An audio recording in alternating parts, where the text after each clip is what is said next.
I mean, as always, your Lord of Punishment. Say hi, Scribe. All right, Scribe. And your Lord of Pennies is here as well. Say hello, Satsu.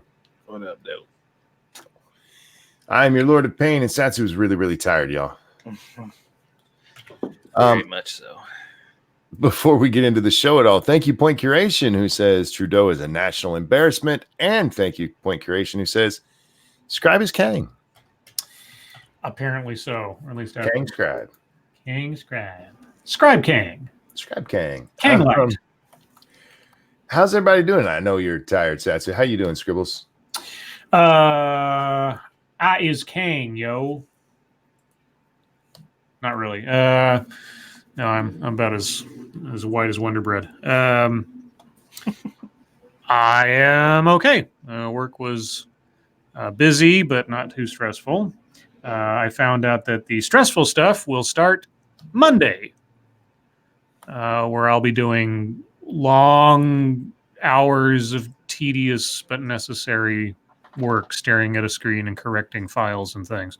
It's going to be going on for quite a while. So, like I said, like I warned before, if I end up on the show and I seem a little that might be why for a couple of weeks. We'll see. Fair enough. And Satsu, how you doing, man? I'm tired. Go sleep.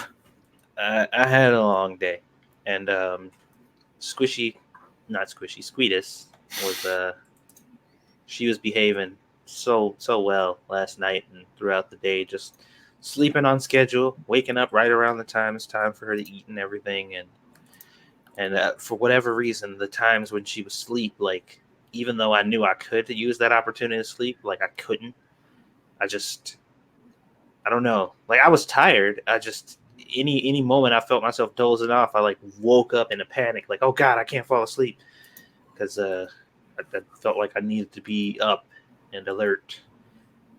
So I did that, and I cleaned up, and I cooked dinner, and I ate. So now I'm just like, fuck. My body's like, yep, you should have went to sleep. Know that feeling. Yeah, I woke up to Lady Monkey accidentally spamming the crap out of my Snapchat. With what? Pictures from stuff she was doing. She was apparently sending it to the whole family. Like, I didn't realize I was sending it to you too. I'm like, I'm part of the family. What was she sending? Yeah, nothing like that. She was varnishing the deck, Scribe. Is that slang for something? Way to make my wife sound hoary. No, varnishing the deck, is that like waxing? Is that like hardwood floors? No, like actual varnishing the deck. Oh, shucks. Okay. Anyhow. Yeah, so my sleep got cut in half, and I'm a little tired because I didn't get a nap afterwards, but, shit happens. Muggy Dick, Jim Jones, movies, video games. Hit that like button and share our stuff, guys, because you know who doesn't? Communists. Yes, YouTube, exactly. Oh. And same thing. I was being sincere there. Those little shitbags don't share it. So if you guys would, it's very nice of you to do, and we appreciate it more than we can say. Because they don't, which is weird because it's their platform. It'll make me scream. Oh my God. We're not doing a game stream tonight, right? I want to. Then you should go to sleep. Probably nap. Dude, listen to you. Take a 2-hour nap and then, come back for you're not going to be able to play Borderlands. You're just going to nod off all you're playing, dude. The repetition. Go sleep. Seriously. I'm not even kidding. Go sleep. Scribbles is right, man. I really want to play Borderlands tonight. Then go sleep. It's a very simple equation. I'm getting kicked off. You're not getting kicked off. You're welcome to be here, man, but you should probably go sleep. Okay. I'll do it. Okay. I'm going to go in there and see Squishy's smug ass face. I told you. Yeah. Well, look, sometimes, and none of us like to admit this, but sometimes our wives are correct. I'm going to fall asleep in here so she won't see it. There you go. Take a nap right where you at. All right, I'll see y'all in a couple hours. All right, man, get some bye. With that, it turns into the Scribe and Money Show. Yay! And over here on the Scribe and Money Show, you know what happens? What happens? Justin Trudeau does bad things. Oh. But I don't want to lead the news. So Scribbles, what do you have for news? Well, you see, I'm kind of a helpful co-host. So when I see that the title of your stream is Trudeau Brownface, I tend to queue up that story as the premiere, unless you'd like me to push it back somewhere. No, I was just suggesting that it was entirely up to you what you wanted to do. That's all.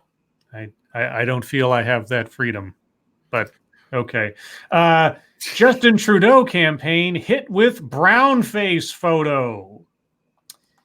And given the age of the photo, I'm boggled that this is suddenly just now being discovered. Right? Canadian leader Justin Trudeau's campaigning for national elections has been hit by the publication of a yearbook photo showing him in brownface makeup at a costume party in 2001. Time magazine posted the photo. Oh, Time magazine's the one to do it. Oh no. Which it says was published in the yearbook from the West Point Grey Academy, a private school in British Columbia where Trudeau worked as a teacher before entering politics. He was a teacher wearing brownface. Okay. The photo depicts Trudeau wearing a turban and robe with dark makeup on his hands, face, and neck. Liberal Party spokesman Cameron Ahmad confirms the photo is of Trudeau. He says it was taken at the school's annual dinner, which had an Arabian Nights theme that year. Trudeau was dressed as a character from Aladdin. Trudeau was expected to speak to reporters about the photo later tonight. I don't know if that has occurred yet or is occurring. It has. Oh, it has. Here we go. I got it here. Let's see what he said. Okay. Quote, "I shouldn't have done it. I should have known better, but I didn't," he told reporters on an airplane, "and I'm really sorry." He said it was a racist photo, but he didn't consider it racist at the time. Okay. What is the date on it again? I'm sorry. 2001. Okay, yeah. Don't have any more located than that. I'm assuming before 9/11, but who knows? It was a photo taken when he was a teacher in 2001, attending an end-of-the-year gala. Oh, never mind. Arabian Nights theme. So this was after 9/11. Oh, boy. Let's see. Anything else? Real quick, point curation. Thank you. Shere Khan is probably no better than Trudeau. Stock politicians will say anything and do anything, supports freedom of speech until it's inconvenient. And over on the Streamlabs, thank you so much, Cryptic, who says, I accidentally wiped ketchup in my eye. Now I have hindsight, but it wasn't 2020. God damn it. First off, when you said Shere Khan, I'm like, are we in the Jungle Book? No, he meant Shere the Conservative. Yeah, I got that, but I like saying Shere Khan. I was like, is Trudeau facing a giant talking tiger? And I felt bad for you for a minute, Cryptic. I really did, because wiping anything in your eye sucks. And then you pulled that hindsight, you jackass. Great joke, but you made me feel bad for you for just a moment. Now I feel like a chump.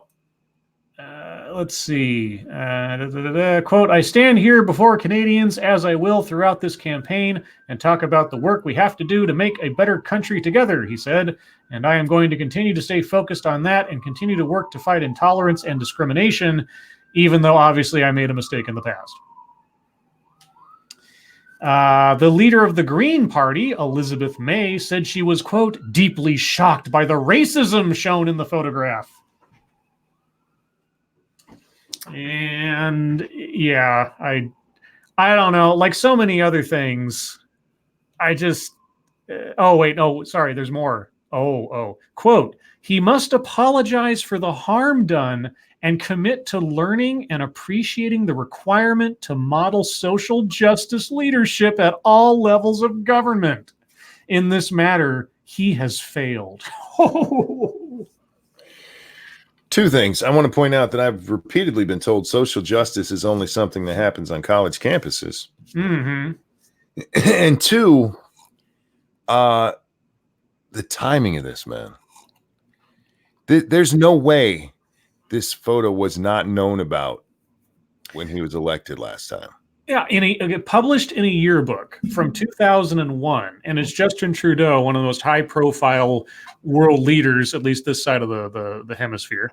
Mm-hmm. This is news. This hasn't come out before. That is very surprising.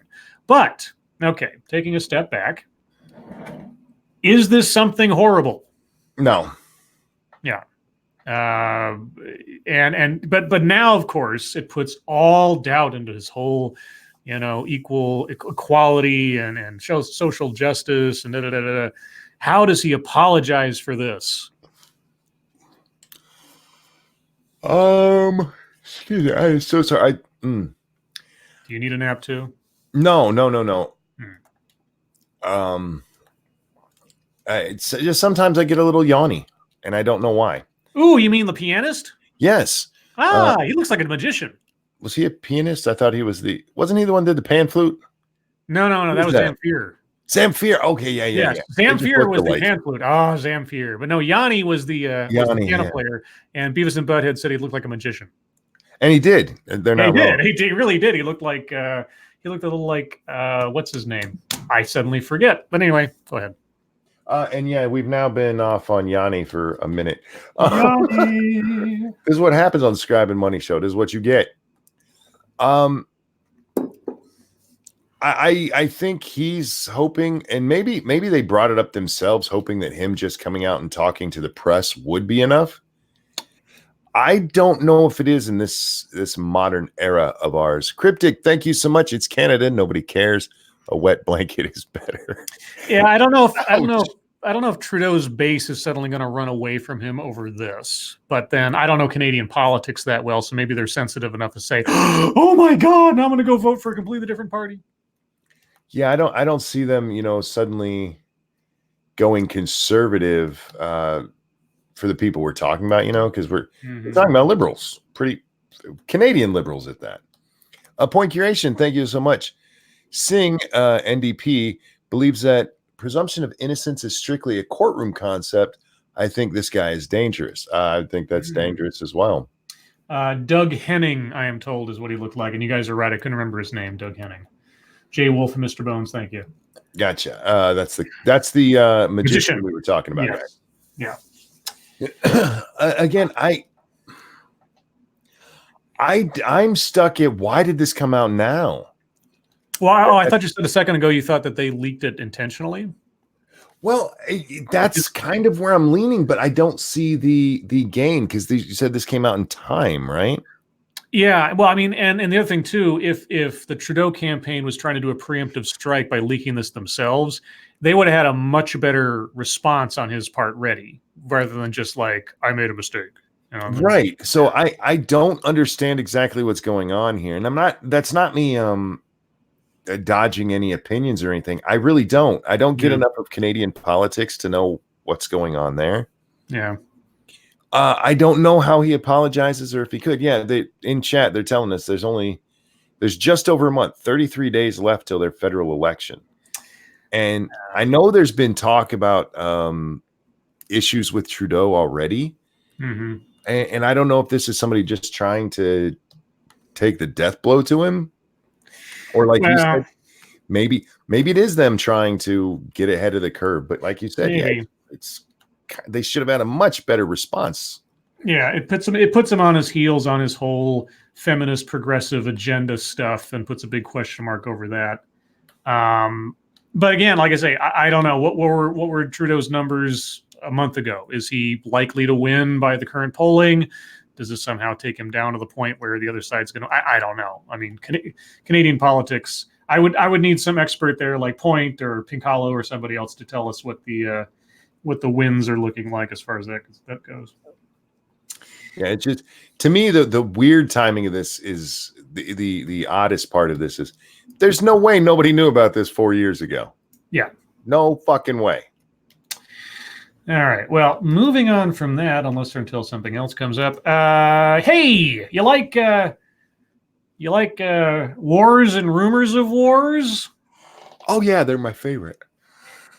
Okay, well then, Pompeo says Saudi attack an act of war as Trump sounds more cautious note. I always find it a little confusing when the Secretary of State and the president are on such different levels when it comes to things like this. Staying on a consistent message is really what you need to do, unless they're really trying to confuse the rest of the world, which is possible. Secretary of State Mike Pompeo called the attack on Saudi oil facilities, quote, an act of war Wednesday, as President Donald Trump announced that he's ordered new sanctions on Tehran, the latest escalation in tensions between the two countries as U.S. officials work to pin the blame on Iran. Pompeo, who is in Saudi Arabia to consult with the kingdom's rulers on next steps, said, quote, we were blessed that there were no Americans killed in this attack. Okay. But anytime you have an act of war of this nature, there's always risk. There's always risk that could happen. This is an attack of a scale we've just not seen here. Did anybody die in the attack? I know they damaged a bunch of stuff. I didn't hear anything about casualties. I want to say yes, but don't quote me on that.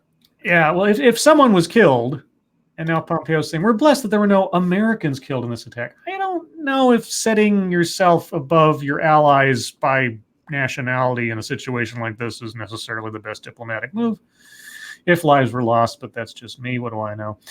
The top U.S. diplomat said he is in the Middle East to build a coalition to deter Iran and signaled that the Trump administration will use the upcoming gathering of world leaders at the United Nations General Assembly to rally support for action against Tehran, which denies involvement in the Saudi attack. Let's see. Then they go through a whole bunch of, they run through the whole events again, and then some of the politics. I don't know if the Secretary of State, I would hope, would be more careful with his choice of words, because I'm under the presumption that the Secretary of State, for the most part, is going to be extending the administration's policy to the rest of the world. So if the Secretary of State starts using phrases like act of war, there can be an honest assumption that that is the thinking of the president via his proxy, the Secretary of State. Yes. If it's not, then don't say it. No, you're not wrong about that at all. Because that would be, if the Secretary of State saying this is an act of war, that's taken as the president having said it. Right. And so, of all, a lot of things to criticize about the Trump administration, but I don't understand why Pompeo would say that. Well, two possibilities. Either he wasn't thinking, which is dangerous as fuck for the Secretary of State, or he actually was expressing something that Trump had said to him, but then Trump walked it back or walked it back publicly by not saying it himself or something. I don't know. Whoever did it, it's absolutely an act of war.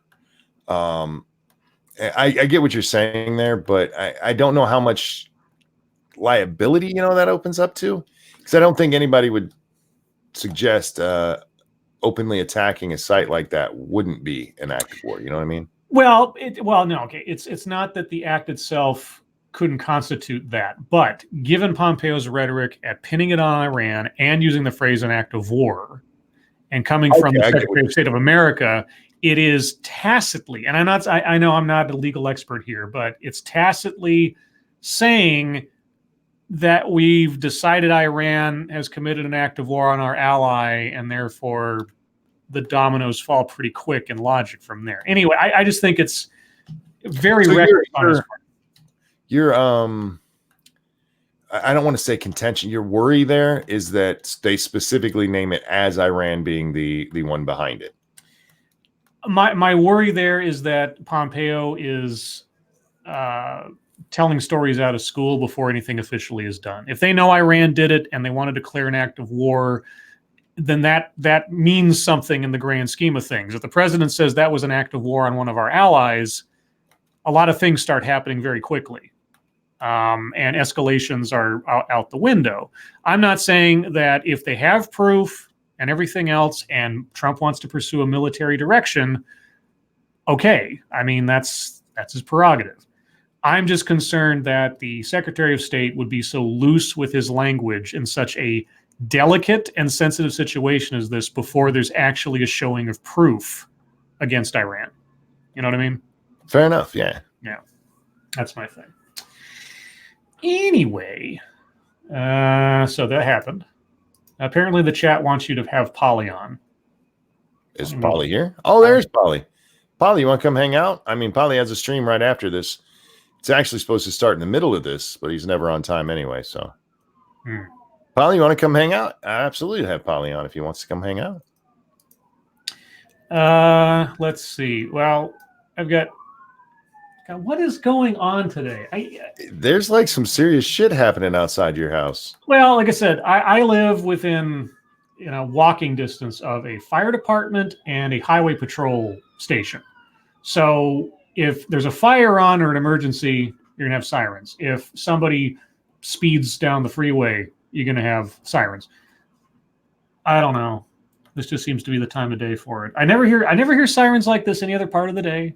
Just like now. I guess maybe it's rush hour time or something. Anyway, how about some UFOs? You like UFOs? I do. Do you really? Okay, well, the U.S. Navy just confirmed these UFO videos are the real deal. The U.S. Navy has finally acknowledged footage purported to show UFOs hurtling through the air. And while officials said they don't know what the objects are, that would kind of go towards that whole unidentified flying object thing.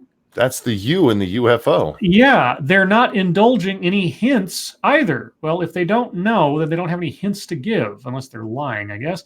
The objects seen in 3 clips of declassified military footage are, quote, unidentified aerial phenomena.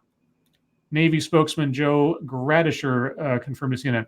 UAP? No, just say UFO, dude. We know what it is.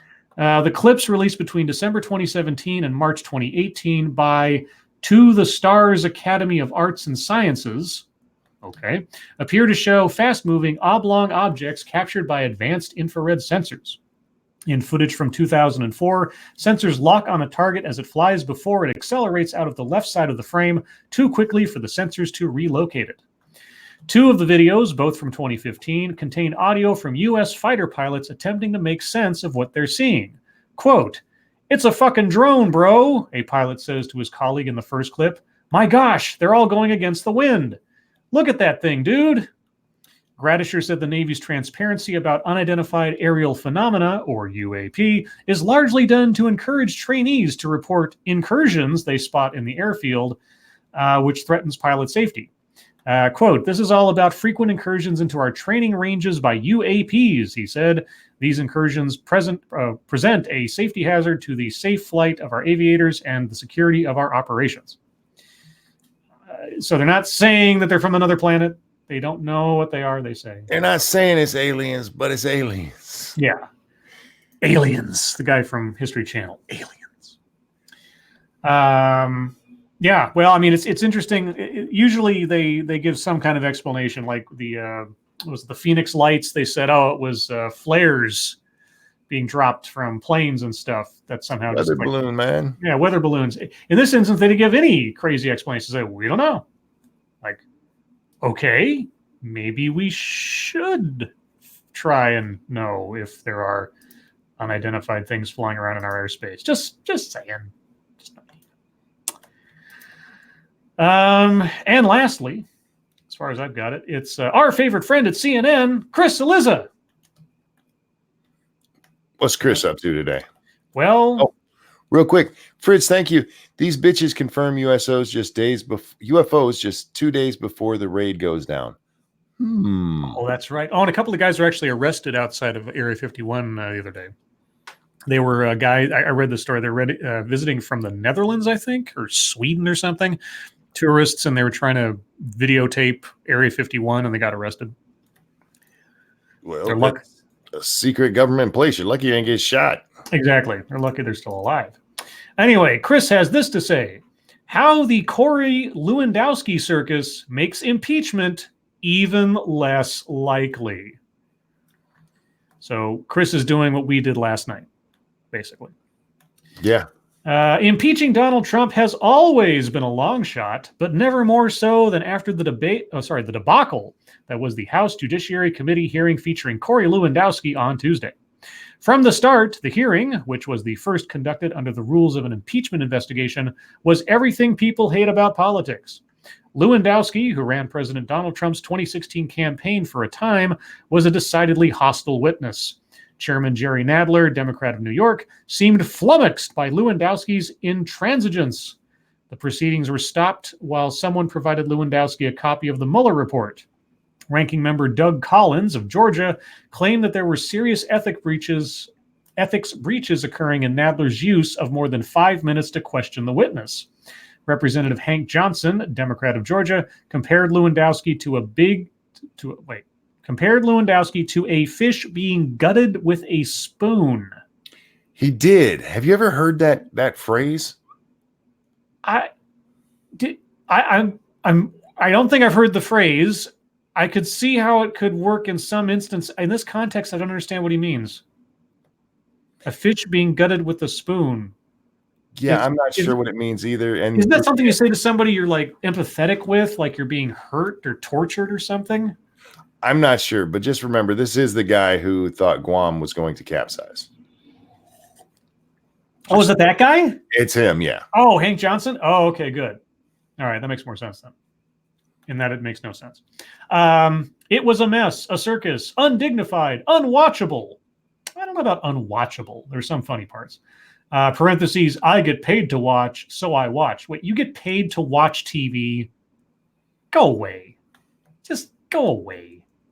You get paid to sit around and do nothing. And by the way, Chris, the period goes on the outside of the parentheses. And you don't put parentheses as its own sentence, Chris. Chris do. No, seriously, it goes, it was a mess, period. A circus, period. Undignified, period. Unwatchable, period. Parenthesis. I get paid to watch, so I watched it. Period, parenthesis. Next sentence. Anyway, it was also a preview of what a full-blown effort to impeach Trump might look like and just how destructive, politically speaking, such an effort would be. Well, anybody who thought elsewise before this is an absolute moron, in my opinion. Yep. No, you're not wrong. Jerry Nadler and all of his backers and anybody else thinking that they're going to somehow turn this into a golden goose after the Mueller report came out. Like I say, you may have a good case to make that Trump obstructed justice during the course of the Mueller investigation itself. However, the whole point behind the Mueller investigation came up with zilch. You're not going to be able to prosecute him until he's out of office. And everybody's going to be looking at you like, you guys wasted everybody's time. And the only reason we're here is because he did something against the investigation you guys launched that was based on nothing to begin with. Yeah, they look like sore losers who just won't let go. Well, in addition to the sore loseriness of the 2016 election in general, prior to all this. Yes, indeed. I mean, all it is just like, we didn't get what we wanted the first time, so we're going to keep beating this horse.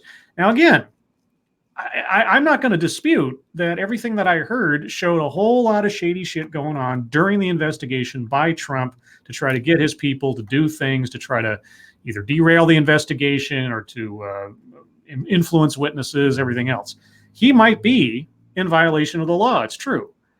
But in comparison to all the other bullshit you guys did as a precursor to all that, I'm talking to the Democrats here, it doesn't come up to the level of anybody wanting there to be an impeachment process or it going to do you guys any good, especially this close to the next election. I mean, all you're going to do is you're going to if they pursue impeachment now, whoever ends up in the final sort of like a mini group of Democratic candidates, half of their time is going to be talking about impeachment. What are they going to do to Trump after the election, and not talking about what their campaign or their message is. Well, Pelosi was just quoted today from a what's the word I'm looking for? Conference with the Democrats. That's not the right word. They had some meeting. Okay. And she actually said to the people in there, go ahead and quote me to newspapers and such. But she told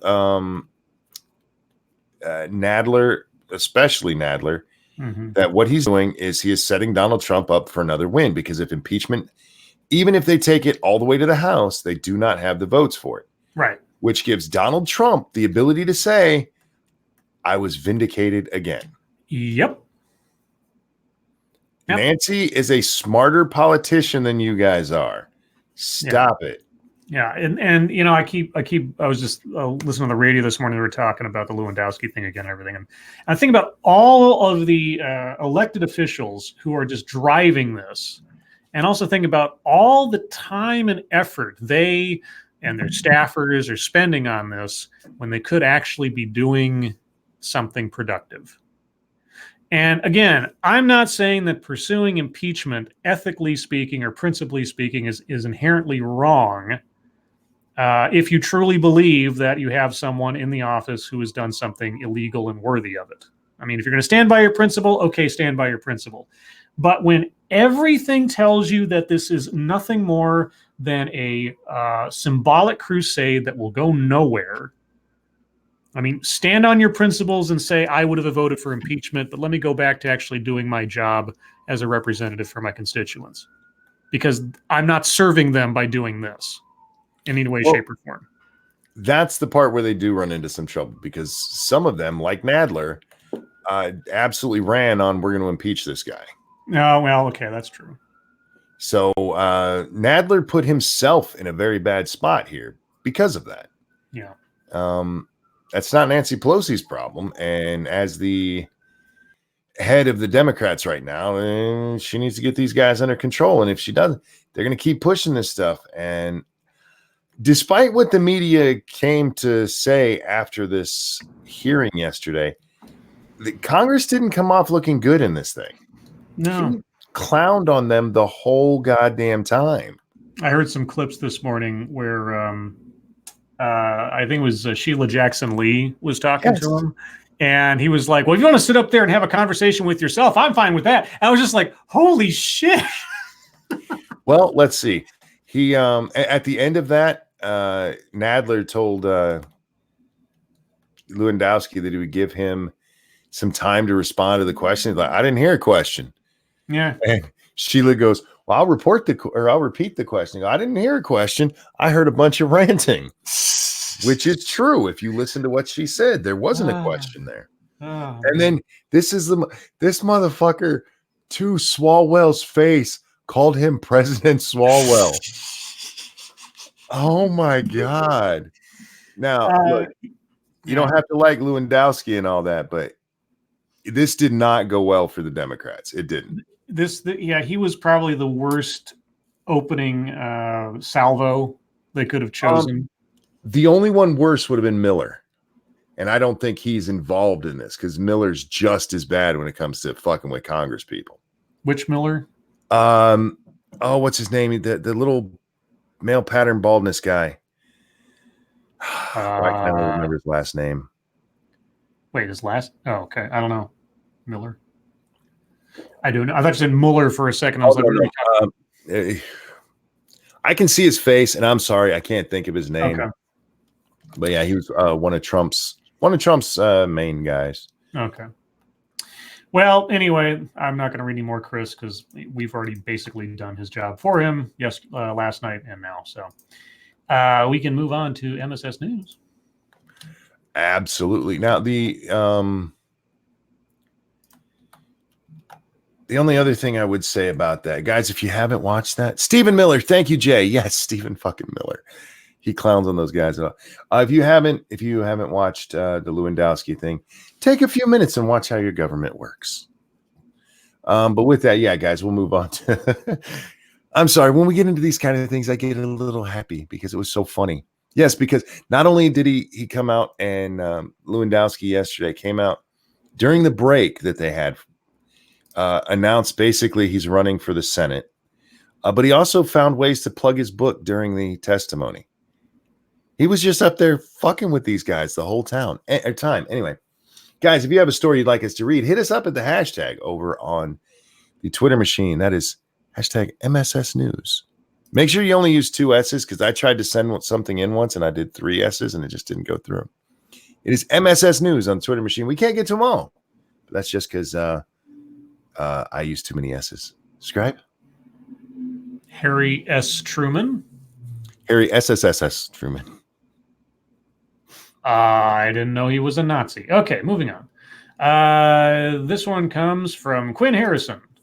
I heard about this the other day. A Russian lab containing smallpox and Ebola exploded. What? It almost certainly won't cause a pandemic, but the accident is a reminder that deadly pathogens aren't as secure as we'd like them to be. I'm sorry. Almost certainly? Well, let's see. Russia's State Research Center of Virology in the city of Koltsovo in Siberia has one of the largest collections of dangerous viruses anywhere in the world. During the Cold War, the lab developed biological weapons and defenses against them, and it reportedly stored dangerous strains of smallpox, anthrax, and Ebola, among other viruses. So lots of people were concerned when an explosion ripped through the facility on Monday. You know what also has me concerned? When Russian state media starts saying everything's fine, especially after the nuclear explosion they had with their weapons testing a couple months back. According to Russian independent media, the laboratory was undergoing repairs when a gas bottle exploded, sparking a 30-square-meter fire that left one worker severely burned. Glass throughout the building was reportedly destroyed in the blast, and the fire reportedly spread through the building's ventilation system. The lab is one of only 2 in the world known to still have samples of smallpox, which was eradicated from the wild in 1977. The other is in the United States. Experts say that under certain circumstances, an explosion could lead to the release of deadly pathogens. Quote, part of the wave of the force of the explosion would carry it away from the site when it was first stored. Joseph Kam, an associate professor at the Stanley Ho Center for Emerging Infectious Diseases at the Chinese University of Hong Kong, told CNN. That said, storage procedures for deadly pathogens like smallpox are extremely strict. The city's mayor, has stated that there is no threat to the general population, and a spokesperson for the center has said that no hazardous pathogens were stored in the room where the blast occurred. And then in parentheses it says, of course, Russian public reports on safety incidents are not always accurate. Yes, indeed. Hopefully, more likely than not, nothing got out. But if it did, Russia will be the first to hit it. I just don't like almost certainly. That's not certainly. Yeah. Well, that was Vox talking. I can't say about the actual Russian. Sure. But that's not language I'm comfortable with. Let's see. This one comes from senior staff reporter and chief corruption correspondent Colleen Bernier. Latest on Fall River shenanigans. Coogan and Coria advance in Fall River mayoral election. Wait. So even the guy. Fall River Mayor Jaziel Coria kept his political career alive in Tuesday's preliminary election, holding on to the support of enough city voters to make it to the November 5th general election, despite being arrested twice in the past year. But the unofficial election results were still an ominous sign for Coria, who received far less support than the top vote-getter, school committee member Paul Coogan, a clear sign the incumbent may struggle to win the majority backing he would need in November to stay in office. Coogan received 62% of the vote, while Coria received just 21%. A third candidate, local activist Erica Scott Pacheco, placed last with 16%. How bad do you have to be placing last to that guy? Yeah, I don't know. Only 5 points below, but still. That's something else. I think he might lose. Yeah, but I mean, still. He's second place right now. Anything can happen. Mr. Monopoly sends us this. There's not much more to say than the headline, but report: House Democrats 43 votes short of impeachment. No. They're 43 votes short in the House. Yeah. They're not. I mean, you could have impeachment in the House, but it'll mean nothing. It'll not do anything. To actually impeach him in toto, you'd have to have the Senate do it too, and that's not gonna happen. So, moving on. Oh no, sure, why not? This one comes from Frosted Glass. I can always use some advice. How to have sex with a fat girl.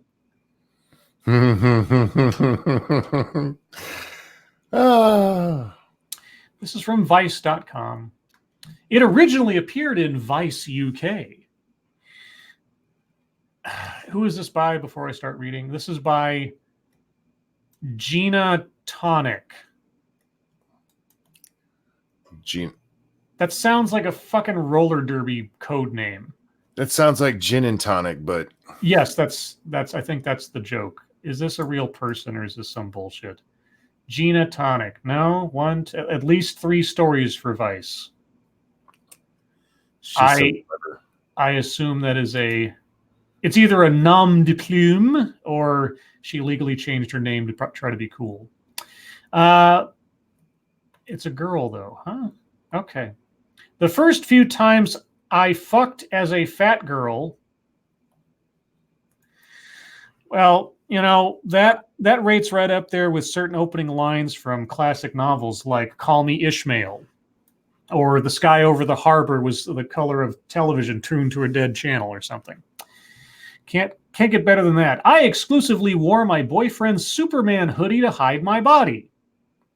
I was 16, a size 14, and it was 2009, long before body positivity hit the mainstream or my Tumblr feed. Oh boy. Now, as a 26-year-old woman wearing a size 20, sex has changed year after year as my body has gotten bigger and the dating pool has gotten smaller. I think you're leaving out one part of that. As your eating habits have not improved. And exercise habits, I should put in there too. With plus size... She got big bones. Oh, right, big bones. With plus size partners, we can press our bellies together, grab each other's bodies, and enjoy the thickness of our flesh in privacy. Bueno. But fucking a fat girl when you don't know her, what she likes or what she dislikes, is apparently a minefield for most people with slimmer frame. Hold on. I got news for you, Vice person. Doesn't matter how heavy or thin someone is. If you don't know them, if you do not know what they like or they dislike, and you're intending to have sex with them and make it enjoyable for them, it's always a minefield. I don't know why you think you're special because you're fat. Oh, wait, that's why. Well, because she's been told she's special because she's fat. Before fucking someone new, God, you make it sound so romantic, I feel the need to address my fatness before we meet. My Bumble bio reads, honey with a tummy. My photo selection has multiple full body pictures, and still I always end up asking, how long have you liked fat girls? They might not even, Fritz, thank you. You don't even have to get a fat girl aroused to fuck her. Just walk to the bedroom. We'll get her smooth or her snooch sweaty enough to plow. I'm sorry, I missed the rest of that. Hang on. Snooch sweaty enough to plow the Crisco cavern. And thank you, Cryptic, who says, yo, girl, you so fat that you had to add an H. Yeah. Thank you guys, both of you, for the donations. Okay. Damn. I hate to be the one to inform this chick of this, but it may be they might not even like fat girls. You might have just been the easy one to put out because we all know big girls will do the dirty stuff. All right. Well, while my morbid curiosity wants me to continue with this because she starts to give a guidebook on how to fuck a fat girl, we do have other stories and other contributions, so I'm going to move on. Are there any like is it? Excuse me, a bullet list? It sort of, but okay. Touch the fupa. That's the first one. All right. Yeah. Next one is stop mentioning skinny girls. Third one is use your imagination. Next one is trust us, and last one is don't bother. I don't even know in context what those mean because it would take me another 20 minutes to read all of it. So use your imagination, or just look up the hashtag MSS News, and you'll find it yourself. We'll probably be going over that on Monkey in the Morning. Yeah, it's tagged on there too. Let's see. This one comes from Desert Tramp, and it's that app again, not the actual news site. Okay, take me to the actual news site. You're not going to take me to the actual news site. You're just, no, I don't want to go to the app. I want to go to read more about this story. I can't read about, this app is, okay, I can't read this story. I can read the first sentence.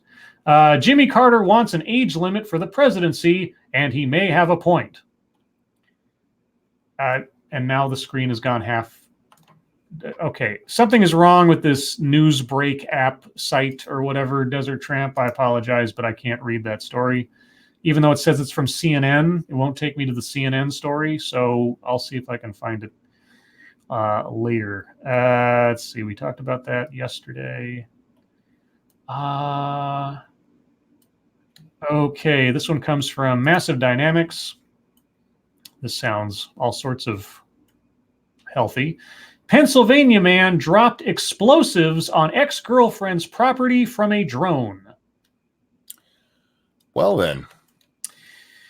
A man arrested in June for allegedly dropping explosive devices in an eastern Pennsylvania community via a drone was targeting his ex-girlfriend's home, according to prosecutors.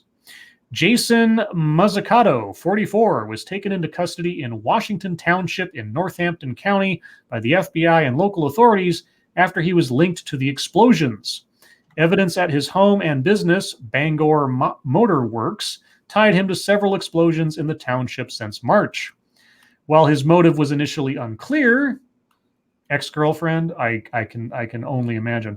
Prosecutors now say Muzzicato allegedly used a drone to drop explosive devices on it. We already said that. He hasn't been charged with detonating any explosives, but currently faces charges of knowingly operating an aircraft without registration. Is that like the gateway charge towards getting to the point of terroristic acts kind of thing? Yeah. Or attempted murder or something? As for don't know motive, I can guess. I have a notion. It's his ex-girlfriend and yeah, drop bombs. I'm at a complete loss myself. I don't know. I can. Let's see. This one comes from Shrouded Angel. Okay, let's open up story, thing, stuff. People are getting fillers and Botox to rid themselves of resting bitch face. SDA! SDA! I feel like that wouldn't work. Resting bitch face. It's a term I'm sure you've come across before. It's true. Also known as RBF, or bitchy resting face. No, I've never heard that. It's defined as a facial expression that makes a person appear angry or irritated at a time when they are actually relaxed or not intending to express any kind of emotion. Some people embrace having this, saying it wards off unwanted advances from strangers, but others see it as a negative and want to be more approachable. And according to a plastic surgeon, many people out there are desperately trying to rid themselves of their resting bitch face by paying for procedures. How about just smiling more? Just make smiling a habit, you know? Because I myself, like I have one of those faces where I think I'm smiling, right? Mm-hmm. Not like a big stupid grin. I don't have a smile where I can show my teeth and it makes any sense. It looks more like a grimace. So I smile with my lips. When I think I'm smiling, I look in a mirror and you can kind of see I'm smiling, but it doesn't really come across. I mean, if I really try to smile, I look like a complete goofball. So I have one of those faces. I don't think I have resting bitch face. I just have a very stoic face. So what you do is you practice smiling. If your muscles and your facial structure and everything naturally rests in an expression that isn't that, appealing, you have to put some work into it to try to, train your face or your attitude to be better. That's all. Very simple, but somebody wants to go under the knife. Dr. David Schaefer, a certified plastic surgeon from Schaefer Plastic Surgery and Laser Center in New York, claims that this is a common request from his patients. Speaking to the New York Post, he said, "This is actually a common request from my patient." Thanks for just... Why even bother having two sentences there? Word count. I know. I'm being rhetorical, but all the same. They may not always use the words resting bitch face, but if I mention resting bitch face, they say exactly. He went on to explain how he would help people achieve a pleasant resting look by yanking back their cheeks into their neck, basically, is the only thing I can think of. To cure the angry expression, doctors would inject fillers and sometimes Botox in certain areas in order to make the face appear fuller, softer, and happier. Areas that are focused on include the sides of the mouth, the skin between the eyebrows, and underneath the lips. The procedure takes around 10 to 20 minutes and can cost between hundreds and thousands of dollars depending on the surgeon carrying out the work and the number of injections used. The whole thing typically lasts for up to 2 years. I mean, that's something, I guess, but you're still... I've never seen anybody get Botox and it actually makes their face look rested. Yeah. It actually makes them, instead of retching, best friend. They end up with, I can't emote at all face. Right. Let's see. Fairly Becca sent us the UFO story. I sent this one in. Sure, why not? I'll read my own submission because nobody else has put it up, so why not? A judge, a Dragon Con co-founder accused of criminal trespass. A grand jury on Wednesday indicted a Georgia judge along with a co-founder of Dragon Con and 2 other people after prosecutors accused them of illegally accessing a courthouse computer network. The indictment charges Gwinnett County Superior Court Judge Catherine Schrader, Dragon Con co-founder Ed Kramer, TJ Ward, and Frank Carrick, each with 3 counts of computer trespass. It says they illegally accessed the Gwinnett County Justice Center computer network in February. Bonds of $25,000 were set for Carrick and Ward, and Kramer was denied bond. Schrader was released without bond after being booked into jail. B.J. Bernstein, a lawyer for Schrader, said that her client stands, quote, unfairly accused and plans to, quote, rely on her deep faith, family, and her belief in justice to defend herself. You might want a good lawyer, too. So what does this have to do with anything? Just a moment, Scribe. Over on this Streamlabs, thank you, Sanguine, who says, one of my coworkers has resting serial killer face rather than bitch face. I mean, dude's eyes look like he is sizing up prey when he is just looking around bored. Oh. All right. So Schrader, the Judge Schrader, as far as I understand it, right? And thank you, Sanguine. Yeah. Schrader. So, Schrader, the judge, reportedly believing that Gwinnett County District Attorney Danny Porter had hacked her computer, hired Ward, a private investigator, on February 7th to monitor this suspected activity. Ward had Carrick, one of his forensic specialists, install software on the judge's computer to collect data. Carrick and Ward were able to log in remotely and collect the data, and Ward had Kramer, who worked for him as a forensics analyst, monitor and analyze the collected data. Kramer reportedly found clear signs that someone had accessed the judge's computers when her office was closed and without her permission.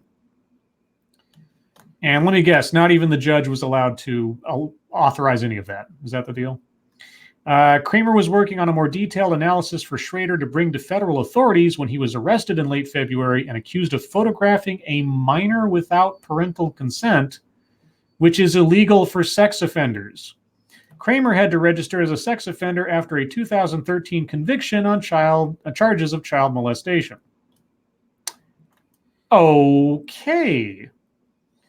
When investigators seized Kramer's electronics as part of that investigation, they discovered files related to the judge on his computer. The district attorney said that was the first he'd heard of Schrader's suspicions against him, and said he turned the case over to the Georgia Bureau of Investigation and recused himself because he was a potential witness in the case. Kramer, the child molestation guy, co-founded DragonCon, a popular sci-fi, fantasy, and gaming convention held over Labor Day weekend in Atlanta. Has he still been involved in it? He hasn't been involved in the event since he was arrested in August 2000 on charges of molesting teenage brothers. So he hasn't reformed, is what you're telling me. Okay. Wonderful. There you go. How many more do we do? Let's get at least one more in there. It's just you and me tonight, so. Just you and me, monkey. Let's see. We talked about Justin Trudeau. Okay, we'll do this one because why not? This one comes from Angry Illinoisian.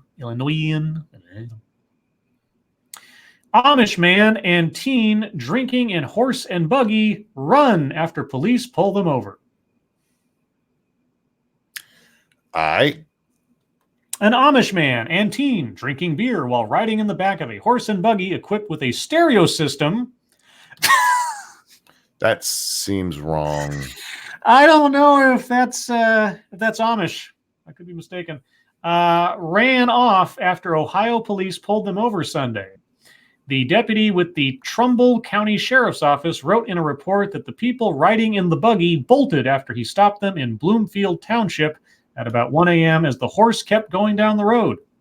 The deputy called for a towing company and started to search the buggy, where he found multiple open containers of alcohol and a radio sound system. The buggy is being held for investigation, while the horse, which was eventually corralled, is with a man who has been told to notify deputies when the owner comes forward. It's unclear how many people were in the buggy, but they could face failure to comply with orders and open container citations, according to the sheriff's office. The 17-year-old who was in the back wrote in a voluntary statement for the sheriff's office that he was headed to a party when the buggy was pulled over. He said there were 1 or 2 cases of beer in the buggy, and he had drunk 10 or 11 beers. Jesus. 17-year-old? Yeah, okay. Quote, I started running because I'm underage and I was drinking, he wrote. I know it was a stupid mistake because you don't know what a horse has on his mind. What is he going to do? What? You think he's going to take advantage of you or something? No, could run off and kill them both. That's true, too. I'm going to put the link in the chat because the picture of the sound system is entertaining. And now I'm going to stop talking for a bit. All righty. So with that, guys, we move on to YouTube time. And Frank, what'd you do today? Well, I did a monkey in the morning, and that's it. I didn't do any game streams or anything.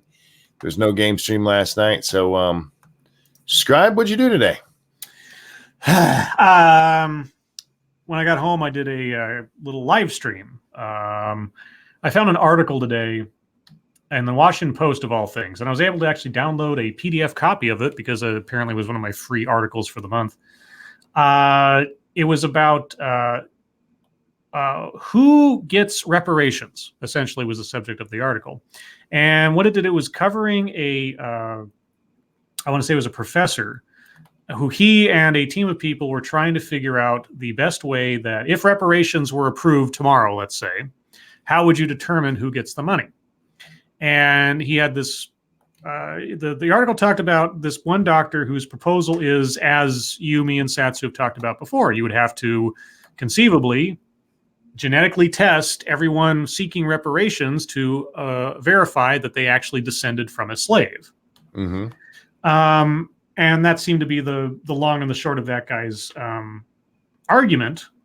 But the rest of the article talked about how he was involved or affiliated with a group that also promoted reparations, but part of their, let's say, ideology or dogma or whatever of this group is that they were very much against immigration. They did not like immigration into the country by, well, non-Americans. And I thought that was very odd. It's like, that's an interesting, especially since this seems to be a relatively liberal organization, and that doesn't seem to be the way the winds are blowing right now. Well, later on in the article, it quoted someone on another perspective on the whole who deserves reparations thing. And it was a lady, I forget her name, who's an activist, who said that, in fact, anyone who is black, whether they are a descendant of a slave or came here of their own volition, deserves reparations because slavery affects everybody who is black. And I thought, that's spreading the wealth very thin in that instance. And then I also thought, maybe that's why that other group doesn't like immigration. But yeah, now the guy argues, like, you know, it should be you test to find if you're related to a slave from that time. And my power just flickered. Am I still on the air? You're still here. Okay, well, if I suddenly disappear, something might be going on. So long as you were descended from someone. Oh, sorry. The other condition he put on it is you can trace your genetic lineage back to an actual slave, and have identified as black for at least 10 years in public documents. And okay. I thought, okay, so that is the condition necessary to avoid giving money to someone who, for all exterior appearances, is white, who happens to have a ancestor who was a slave, but just hasn't been identifying as black the whole time. I guess that's my only. That's my only. Like a weird caveat. That's the only reason I can imagine that caveat is there is because you can find someone who doesn't look black who can genetically test as having been connected to a slave. Anyway, it was an interesting article because I hadn't heard the various perspectives on who deserves, etc., or what conditions there should be. But I'm more interested to know, okay, setting aside the argument of whether or not there should be reparations put in place, the only way you're going to get there is if you start out with already having a plan for who gets it and why and how. But my other question was, if you're doing it by genetics, does that mean that, let's say, reparations are given out on January 1st, right? And everybody who qualifies gets a check immediately. Just let's say, for the sake of argument, that poof, you have a check. If one of those people has a baby the next day, that baby is genetically a descendant of slaves. Do they then get a check? And does that entire bloodline just get checks every time a new person pops up? Well, that's one of the big questions with reparations. Yeah. When does it stop, or does it ever stop? Is it some kind of perpetuity thing, or do you just call a line and say that's it? Yeah, they didn't address that in the article. They didn't bring that up. They just said, there's two camps. It's you're genetically connected or you're just black, regardless of whether you came here last year voluntarily or if you have lived here your entire life and are descended from slaves. Whether you're from Jamaica or Haiti, whether your ancestors were slaves in Africa, but you never had any relatives in America until you came over, doesn't matter. If you have dark skin, you qualify as being a victim of slavery by extension. So anyway, I just did that little quick thing because I found that article. I thought it was interesting. I didn't read it until I got home and live streamed it. I called it Reading with Scribe or something. I don't know if I'll do another one like that again, but thanks for everybody who came out to watch. And also, I want to say real quick, I've had a lot of new people not only subscribing to my channel, a lot for me. I mean, having 100 people subscribe in like 3 weeks is a lot for me. But also following me on Twitter. This all of a sudden, people see new faces and new people. I even had like a minor personal sort of, well, maybe not celebrity, but a channel that I follow decided to follow me when I hadn't been following him on Twitter. I was subscribed to his channel, but I wasn't following on Twitter. I was like, oh my gosh, that's cool. Degeneration Nation puts out a lot of videos about sovereign citizens and other ridiculous stuff, and I've been subscribed to him for quite a while. And then all of a sudden the other day he followed me on Twitter. It's like, oh, that's so cool. I appreciate the fact that I can still be sort of weirdly, I don't want to say starstruck, but sort of like surprised when people that I watch end up watching me or something. You know how that is? Yep, I get you. Anyway, I'm going to stop now. That's it. All right. Well, normally this would be your time to talk again anyway, but you need some rest. So I will start Humpetry tonight. Let's look. I know I have some Humpetry. Well, I'm going to start with my biggest Humpetry of the day. Donald Trump retweeted Terrence Williams. Is that his name? I think. Yeah, Terrence Williams. Over there on the Twitter machine. And on the Twitter machine, Terrence Williams suggested that Ilhan Omar was celebrating 9/11 by dancing. He showed a video of her dancing, which was actually from September 13th at some ball the Congressional Black Caucus holds. And Donald Trump. So fake news. Yeah, it was Donald Trump retweeted Terrence Williams saying stupid shit. Yeah. And the media lost their shit, man. Of course. Couple that with yesterday's Lewandowski thing, where the only thing Lewandowski said that was in any way a condemnation of the man himself was that he has no problem lying to the press, which, by the way, not illegal. And the press has been all over these two stories. Like, look at these liars. And I'm like, the biggest story of this past weekend, the biggest story by far, was how the press fucked up a story about Brett Kavanaugh by lying about the man and telling a story that they'd gotten wrong. And it's amazing to me because like CNN has had like 8 or 9 different stories about how the New York Times got it wrong. Mm-hmm.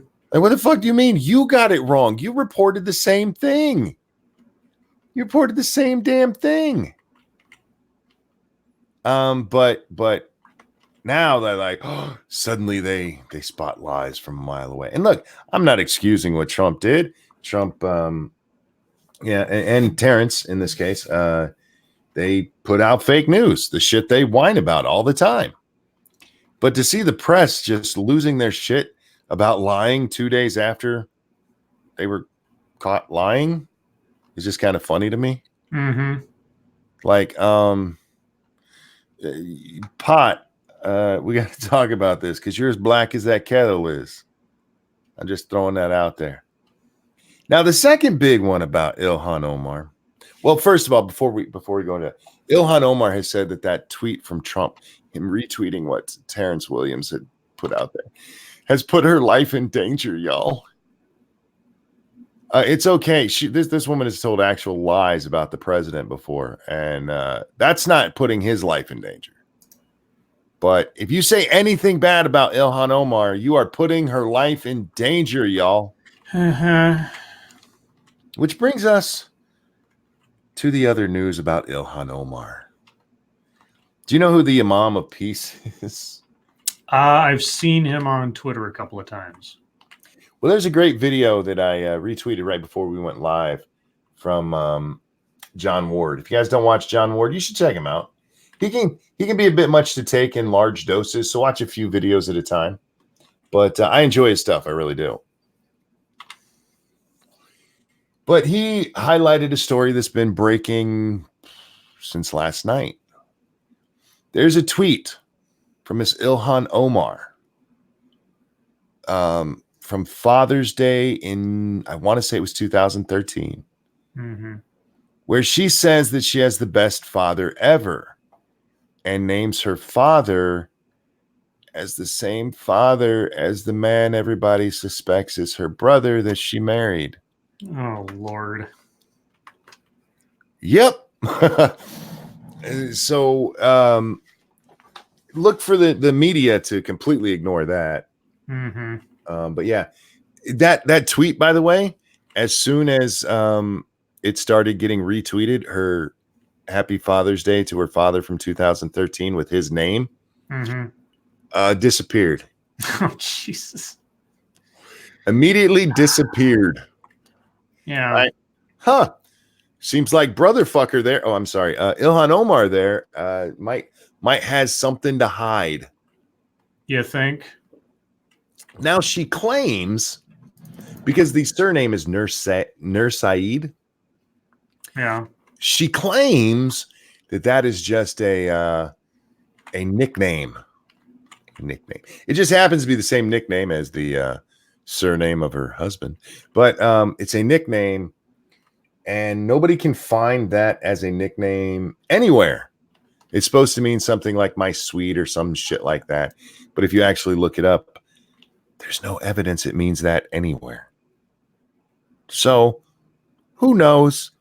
Maybe she's telling the truth. Maybe she's not telling the truth, y'all. No. All indications show that her name is Ilhan Nur Saeed, and that there's very real possibility that to enter this country, she did so illegally. To marry her brother, she did so illegally. That on college applications, she did so illegally, and even her Senate or her application to the House at this point should be kind of suspect. Do you think anyone's going to legitimately follow up on such possibilities? I don't think so, but I think they really should. And just because you married your brother, you shitbag, to get around our immigration laws. I'm not even worried about it, because a lot of people are like, well, she did it to get into the country too. She was 9. She was 9 at the time. The going theory now is that their name was changed so they could fit into the Omar family, which nobody can seem to find. But she was 9. If that happened, that's not her fault. Yes, you can look into it, and yes, there may be dirty stuff there, and I don't know how you handle that. But her trying to marry her brother to get him into the country illegally, that's definitely something that should be looked at. Yeah. There's a lot more that's come up about it specifically with that name. So it's interesting. Just interesting what's going on with Ilhan today. But remember, guys, if you say anything bad about her, you're putting her in danger. By the way, your religion puts you in danger when you have sex with a man who's not your husband while you're married, and so is he. Throwing that out there. There's that crazy bitch we talked about yesterday. Oh, I'm getting tired of seeing Zoe Quinn on my timeline. And yes, I follow her, so that's kind of my fault. But she's out there bragging again. Bragging again because she's got 4 different comic things coming out, you guys. She's got a book called Fearless coming out from Marvel. She has the collected edition of Goddess Mode coming out. Oh, good. She has an edition of the Addams Family coming out.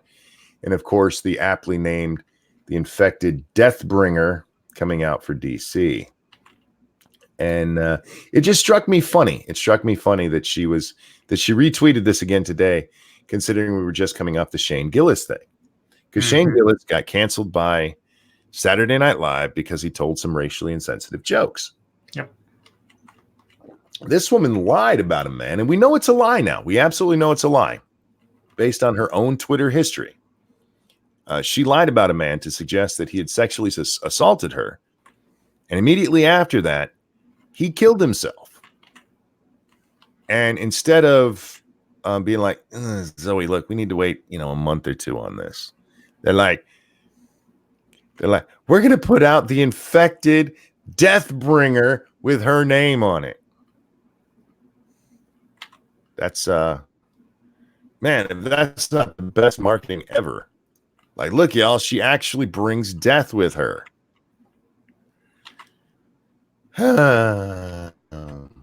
if you're interested in The Infected Deathbringer, it comes out on 12/4. Let's see what else we got going on. Oh, Robin Pograbin, I think is how you say it. Pograbin, I don't know. What? She's one of the authors of the new book coming out about Brett Kavanaugh.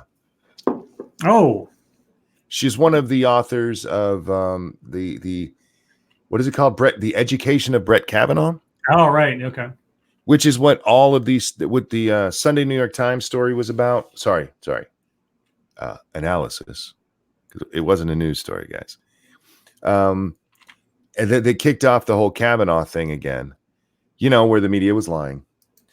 But she retweeted a piece from Vox, and this is the name of it: How Fox News Twisted the Kavanaugh Scandal into a Way to Attack the New York Times. You know how they did it? Magic. They used the words correction. Fox News said that the New York Times did a correction. I'm confused. Well, that's slandering them because they didn't actually issue a correction. What they did was fix the broken article. That is not a quote.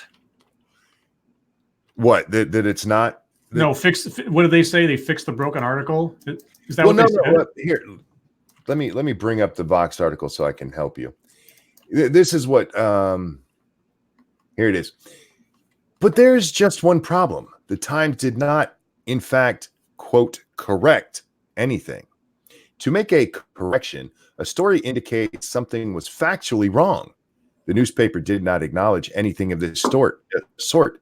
Instead, this Times story, based on a forthcoming book the two chicks are writing about Kavanaugh's allegations, was updated to say that friends of the student who may have been assaulted says she doesn't remember the alleged incident.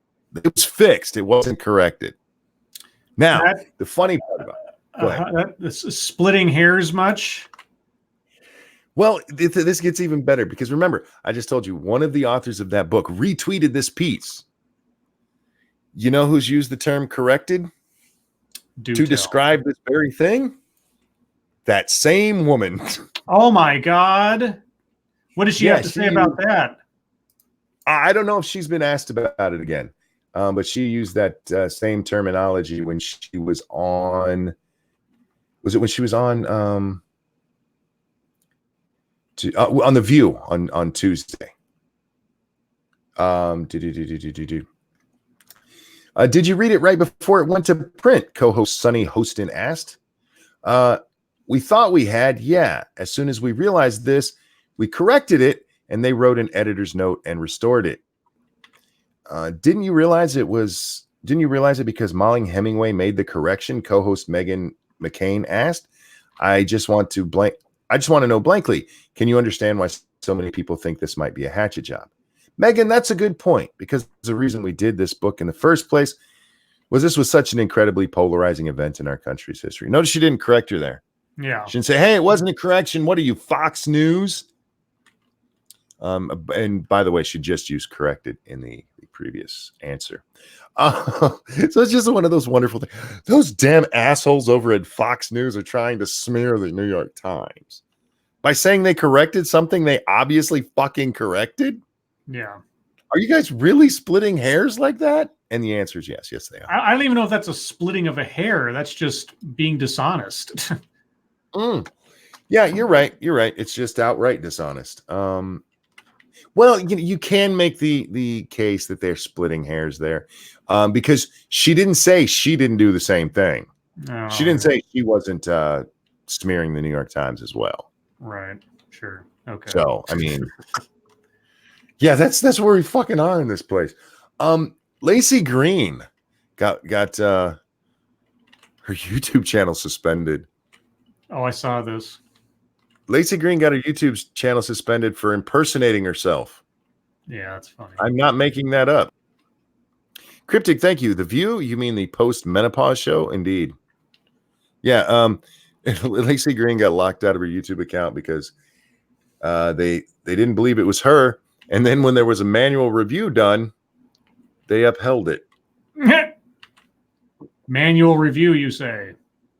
Yes. You know those manual reviews where they go in and check our videos, where an actual person looks at our videos. No, I don't know those. Yeah, one of those was done to Lacey's request to please check out what the fuck you guys just did to my channel, and a person working at YouTube upheld the suspension of her channel for impersonating Lacey Green. Is she still dating Chris Reagan? I don't think so. Okay. I haven't heard of any breakup, but I think it's one that just kind of fell apart, and they just let it go. But yeah, kind of restores my faith in the people at YouTube. You know what I mean? Yeah, totally. That a person looked at Lacey's video, said, looks like Lacey Green. That sounds like Lacey Green. And I watched that video, but by the way, I watched it like last week when it first came out. Somebody at YouTube watched that and upheld the suspension of her channel. I don't know how that happens, YouTube. Seriously, fix yo shit. You guys are so fucking broken right now. You're so broken that you upheld the suspension of a channel because somebody at your place of business looked at Lacey fucking Green on camera and said, I think that's an imposter. How does that happen? I'll tell you how. They're lying when they say they look at it manually. Ding, ding, ding, ding. Yeah, they're lying. Nobody actually looks at that shit. And we know it. And now it's confirmed. There's no fucking way somebody watched that video and said, yeah, that's an imposter. Or just looked at the history of the channel or anything else. Or it like checked out her Twitter. No. I mean, isn't she a blue check mark on Twitter? I believe so. Let me see. Yeah, so if she says, this is my channel. Yes, she's a blue check mark. Yeah. So, yeah, YouTube's being dumb. A dumb. There's it's what the rest of us deal with when they I thought there might be a problem when I made a video without swearing and it still got demonetized. Even though some of these streams get monetized. My last 3 Lords of the Night streams have been monetized. But a video I did where I didn't swear at all got demonetized. There's no way there's people looking at this stuff. No, there's no logic to it. They're lying. They're just absolutely lying, and it's a bunch of nonsense. Anyhow, that's all I have. Scribbles, you got something? Let me see. Did I have anything exciting today?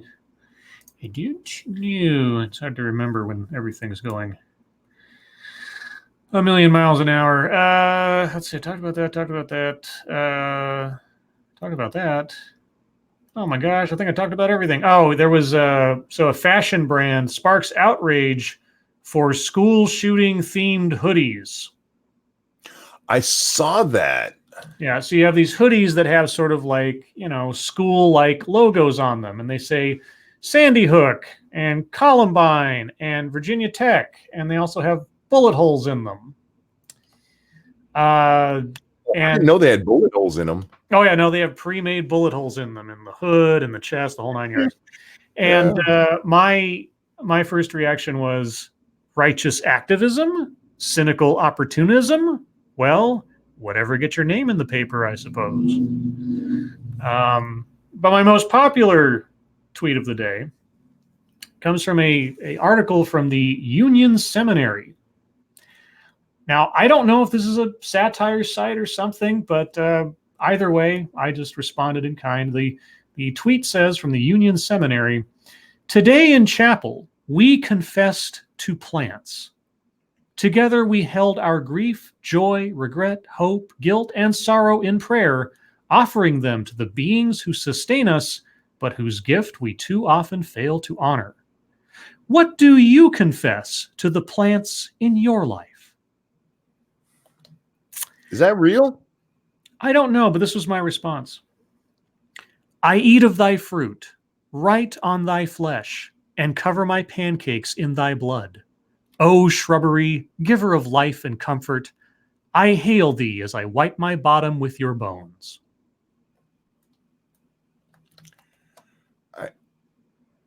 I'm kind of lost at the praying to or confessing to shrubbery. Yeah, I don't know if the Union Seminary site is real. It sure looks legit because it's blue check marked. It's got the United. It's got an .edu on its website. It says where faith and scholarship meet to reimagine the work of justice. So I really hope it's true. One of those places. I really hope it's true. Because a whole bunch of people getting around praying and apologizing to plants just seems too ridiculous not to want to be true. You've seen those pastors, for lack of a better term, who are social justice pastors. Oh, I have watched many a video. I've kind of wrangled with whether or not to do a video on those guys. I've done a couple that were sort of religious-y kind of deal with The Verge and all that, but when it comes down to it, they so mix their religion and the social justice stuff together that I feel like I'd be heading into territory of the classical skeptic community stuff that I just don't want to get into. Fair enough. But yes, I've seen lots of them, lots and lots. When you started describing it, that sounds like what that crap is. Mm-hmm. Those dudes are insane. It was something though, but yeah, that was my most popular tweet of the day. Doing my little thanks to, I especially like I cover the pancakes with your blood. I like that one. Which you do. Yeah, and you should apologize for that. It's true. It's kind of gross, isn't it? Yeah. Is that all you had? That's it. Yeah. All right. With that, guys, we're just going to go ahead and move on to questions because it's only a couple of minutes and getting into a deep topic. I do have just a tiny deep topic question. Do you really? Okay. I do. My first thought about the whole Lewandowski / Trump / Ilhan Omar thing, all of this going on, and then the Kavanaugh thing. All of them are a bunch of goddamn liars. All of them. Our whole fucking world seems to be made up of goddamn liars. Mm-hmm. And it's all our public servants and our public what's the word? Press. I don't know. Our national press. That's what I'm trying to get at. Yes. And I don't think any of them can justifiably call each other liars anymore. But they sure seem to enjoy it. Well, certain individuals in the media have very little firm ground to stand on by criticizing politicians for their duplicity. Certain media outlets have a real big problem, but they don't care. They and I've said this too many times. When I said if Donald Trump is elected, CNN will become Gawker, and they have, because Gawker was of many things you could say about Gawker. Gawker was also shameless in the real sense of the word.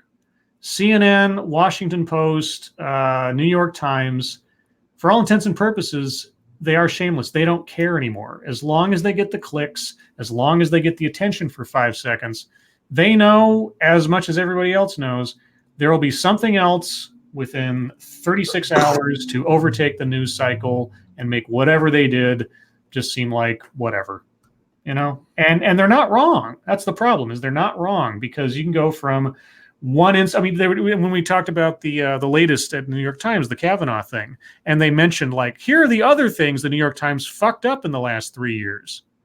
And I'll be honest, save for the more recent of them, I had to struggle to remember that one, that kind of thing. It's like, oh yeah, that happened, because it just faded from memory. So it happens so often. Yeah. And it's just par for the course now, which is why actual journalism, like that Yahoo article I read the other night, or started reading, that was like a complete actual analysis of a situation. It's like, oh my God, this seems so out of character for news outlets, because most news outlets I see like 2 pages of copy talking about nonsense and repeating most of the words. Yeah. Anyway, I agree with you. It's a short version of that. No, I get you. I don't even know how to feel about it. What am I trying to say? Donald Trump was absolutely wrong for not, at least checking into that to retweet something, right? Yeah, sure. But he was just sending out a tweet. Mm-hmm. He was just being stupid on Twitter. And as the president, yes, he should probably be a lot more careful about that. Uh-huh. The entirety of our fucking news media was on this Kavanaugh thing for a day and a half at least before they started correcting it. Mm-hmm. With some of them still allowing people like Kamala Harris, who's come out and said she's not going to correct what she said because just because the victim doesn't remember it doesn't mean it didn't happen. Yeah. No, without ever putting up. No, by saying just because you can't prove something doesn't mean it didn't happen, which is, to my mind, even worse. No, she issued another one where she said that. Oh, I apologize. Okay. Yeah. She's got like 4 different explanations for this on her page, Scribbles. I was going through it last night because she still has that goddamn tweet pinned. And none of the press is going after her for this.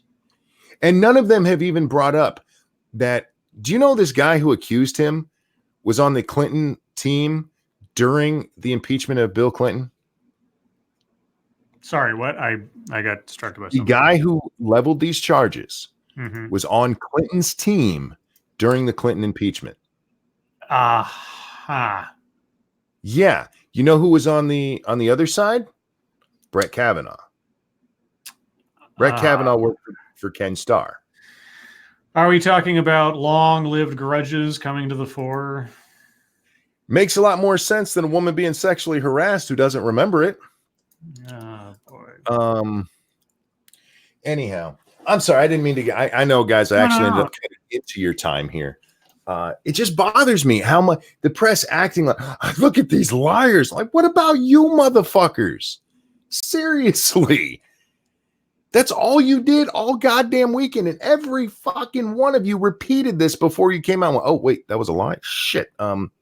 It was all their fault. Not one of you goddamn assholes is taking credit for what you did. I take that back. The Washington Post did have a minor story about what went wrong with their reporting. You know what went wrong with their reporting? They believed the New York Times. Of course. So you mean you didn't do your fucking job? But that's not what they said, of course. Anyhow, it just bugs the shit out of me. And then people, you do realize the significance of that lie that President Clinton told. I had somebody actually say that to me. You do realize, right? Like, no, educate me. And they got very upset that I said that. And it went nowhere. Anyhow, let's get into the chat because we actually have quite a few questions already up in there. Oh my God. Let's see. What about the burning bush? Listen and believe, says Data. Going back to your story, your thing earlier. That's right. Sexiest 19th century president. Sexiest 19th century president? Probably Teddy Roosevelt. Probably. You're probably right about that. You were probably looking for a joke answer there, weren't you, Glass? But Teddy was kind of a badass motherfucker. Yeah, that guy. Yeah, you look at Teddy Roosevelt's life story. That guy was he got an assassination attempt on him at a speech, and he went back and finished the speech after he got shot. It's just that guy's a fucking monster. Let's see. Small, deep topic. You mean a shallow topic? No, it's still deep. It was just small. It was very deep. It's just not very wide. Yeah, see what I did there? I can play with language too. Can you really? Yes. Union Seminary is one of the most famous ones out. Dietrich Bonhoeffer? Oh, Bonhoeffer. Yeah, Bonhoeffer was he was a German. I don't remember if he was a Nazi, but he was one of the guys that opposed the Nazis. He taught there for a while, but it looks like they've definitely gone down the woke train like so many former great schools. You got to be woke these days to make it. I mean, that's just the way it is. So if we can't prove her campaign finance shenanigans, can we still assume they happened? Oh, you're talking about with Kamala? or Well, yeah. yeah. I mean, look, Kamala, do you realize what you're opening yourself up to, saying it doesn't matter if the victim remembers it? It still could have happened. Literally anybody who's ever been in contact with you can say you sexually assaulted them, and you have to believe them now. Yeah. Not only that, somebody who was there at the same time can say you sexually assaulted somebody, and you have to believe them now. Have you guys heard of San Pedro Prison, the prison without guards? I have not. Sounds vaguely familiar, but nothing too firm comes into my mind. Oh, Lords, why do you need a giraffe skull? I don't. Because it looks like a dragon. Have you seen a giraffe skull before? No, but I can imagine what it looks like. Yeah, And it looks yeah, like a I dragon. imagine it's like a dragon. Should I start a charity to give blind people tickets to silent films? That's frosted.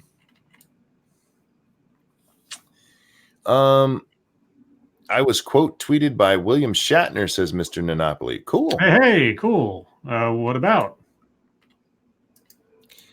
Weibo, how you doing? She says, where's Satsu? Satsu's hopefully sleeping.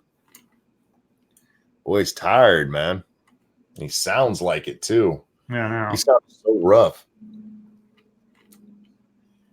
That's all the questions we have for tonight. So now we got to talk about something else, Scribbles. That's it? That's all we have for the moment. Well, guys, you better come up with something, because Monkey and I got nothing to talk about. Unless you want to hear about like movies or comic books or something, which I suppose, well, we'd be taking the thunder out of like some other shows like Polly and everything. I ranted for an hour and a half by myself with very little regard for the audience. Sorry about that, audience, last night. I can do it. You never do that, as a matter of course, anyway. But if I start doing that, guys, you're going to get ignored. I don't mean it, but I did. Somebody asked me if I made a thread on Twitter, Monkey. Oh, what'd you make a thread about, Weebs? But anyway, somebody had asked me if I had seen Philip DeFranco's hot take on the Shane Gillis situation. Oh, what's his hot take? Well, to be honest, I didn't see anything that he said as a hot take. He basically just went over the known facts, including things like the after effects. Like it was weird though, because he talked about former hosts of Saturday Night Live, brought up Sandra Oh. Mm-hmm. Okay, on the show before. She wasn't a cast member. Her being tangentially related to the show is meaningless. But David Spade does have his show. And it was actually kind of funny watching the clips from his, because he's like, as a former cast member, I feel like I should probably keep my mouth shut and I'll let you talk. And he had Bill Burr and who's that puss ass liberal? Is he Australian, English? I can't remember his name. Sometimes he has good takes, and sometimes he's a complete. I know who you're talking about, and I suddenly forget his name. He's the guy that was like manipulating footage of one of his interviewees to make it sound like he was saying something he wasn't. Is he the same one? I can't remember. Anyway, but those they were both like, you know what? This is fucking stupid. It's a guy who was trying to tell jokes. Some jokes hit, some jokes don't. Mm-hmm. It happens, And I didn't see Phil actually give any of his own real opinions on it, other than making a joke about coming out and saying racism is wrong and getting the white savior award. Yeah. Jim Jeffries, is that who it was? Jim Jeffries, the Australian guy. Yeah. So, and both of them were like, fuck this is stupid. So I didn't really see Phil give his hot take on it, and there's probably a good reason for that, and that's because you can still find a video from, I believe it's 2008, with Phil DeFranco. It's what's it called? Racism Can Be Fun. Oh, Where in it, he actually, he makes racial stereotype jokes about blacks. oh, what? Yeah. You So, mean he can't throw stones in glass houses? I'm guessing that's what it is. I'm not positive that's what it was. Mm-hmm. Weibo, do you want to come on and tell me about your thread here? Because I'm not sure what I'm looking at. But yeah, so whoever it was that wanted to know about my take on Phil's hot take, I need to know what his hot take was, because from what I saw, it was just him recounting it. He actually kind of took the puss way out and didn't give his opinion. Monkey, if you like Borderlands, you should play Wolfenstein Youngblood. No, do not want. I'm like still neck deep in Borderlands, and by the time I come out, it'll probably be to play 7 Days to Die when Alpha 18 comes. No, so I appreciate. Go ahead. No, good. I appreciate game suggestions, but at the moment, I'm kind of tied down. Now, if you want to play Wolfenstein game, at least the new Wolfenstein game, the only ones worth playing are the New Order and the Old Blood. After that, they went completely bonkers with the gameplay, the storyline, the whole thing. And I don't mean bonkers like it doesn't make any sense, because, alternate history always rarely makes sense. But yeah, New Order and Old Blood are great. But stay away from Young Blood, stay away from the new Colossus. Have you guys had frozen watermelon slices? No. Have you had frozen watermelon slices? No, can't say that I have. I was quote tweeted for making a Norm Macdonald reference. Cool. Oh, okay. Norm. He was making jokes about Felicity Huffman. He went on there. He says, "It is an absolute tragedy that Felicity Huffman's been sentenced to 14 years in prison for what she did. That's just terrible. 14 years. Holy cow. I might give her 14 days or something." It was, do you have a name for Grand Monkey's sister? I don't. Not yet. Yeah, we don't have got to figure that out. When she arrives, it will come to Monkey in some way, shape, or form. Scribe, do Rissies, I think, do they mean Ruskies? Take a piss without a plan. They don't take a dump without a plan, I think is what you mean. But yeah. Monkey and Scribe, do you guys remember the Celebrity Jeopardy skits from SNL? If so, what skit is your favorite? I have very vague recollections. Well, you had Norm Macdonald's Burt Reynolds with the giant cowboy hat for no reason is there, and then of course you had Sean Connery versus Alex Trebek. It's like Mr. Connery, I'll take the rapists for 500.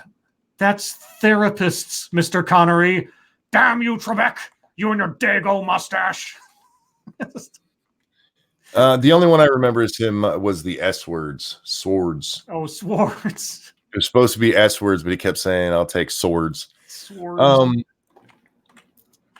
Sure, I got a little time and no work in the morning. Oh shit. I'll throw you an invite. Hang on a second here, sweetheart. Sweetheart. Hang on, sweetheart. Well, it's time to send you a link. I got to find her. Weibo, where the hell are you in my... Well, it's like a Weibo. There's only one, so it shouldn't be that tough. How long's it been since we DM'd each other? Damn, girl.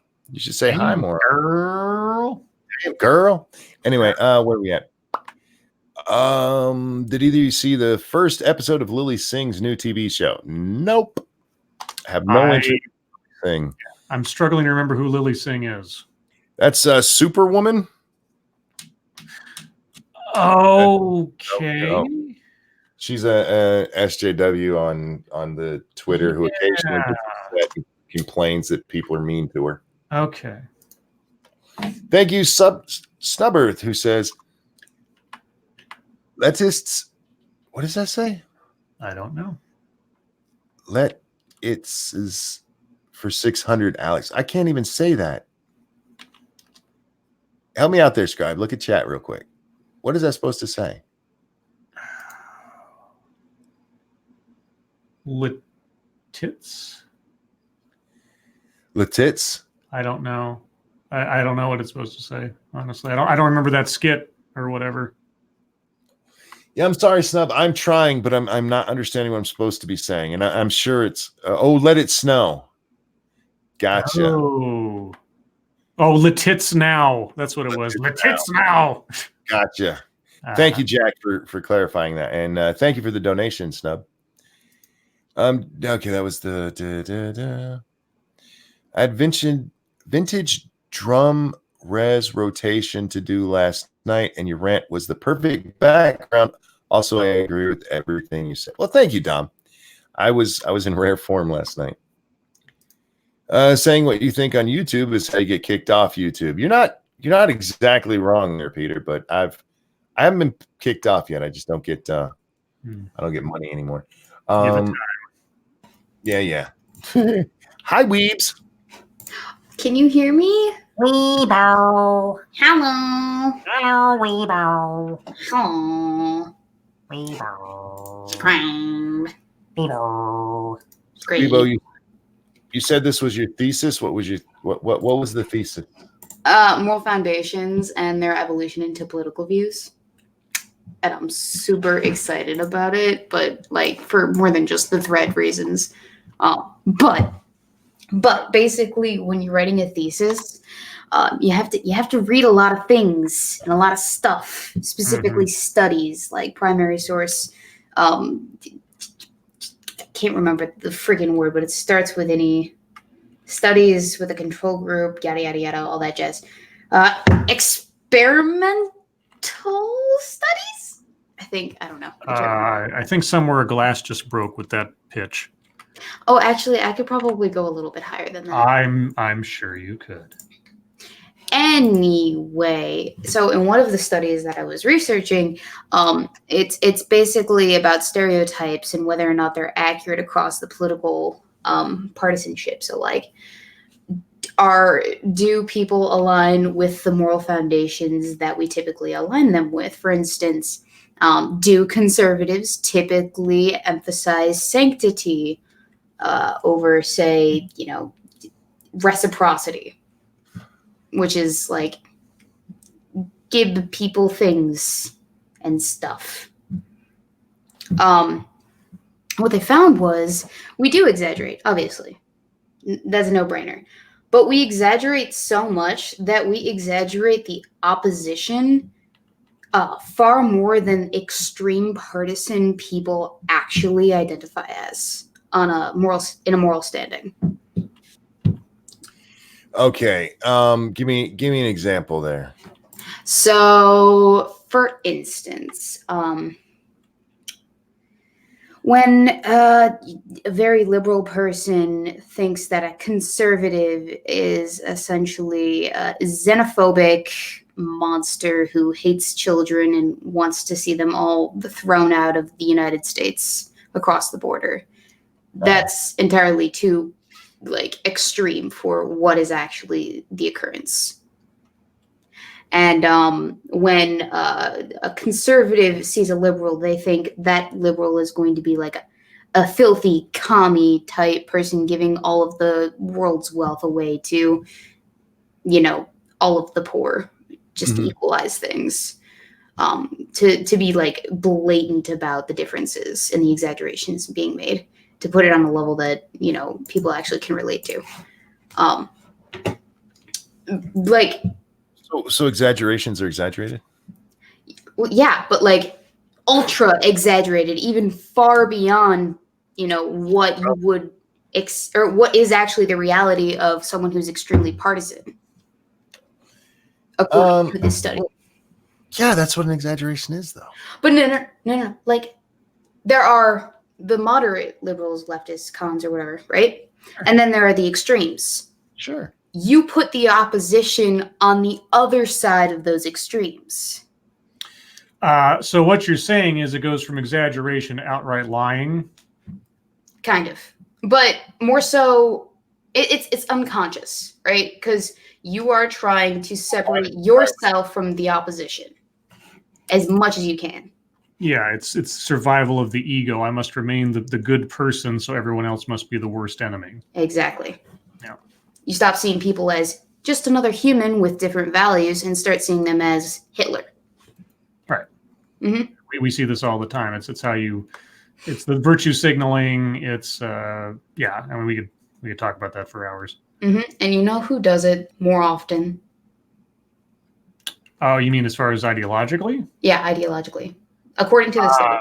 I will wager a guess at the left of the hemisphere. Monkey? I don't want to guess. You don't want to guess? No. Are you scared? No, not at all.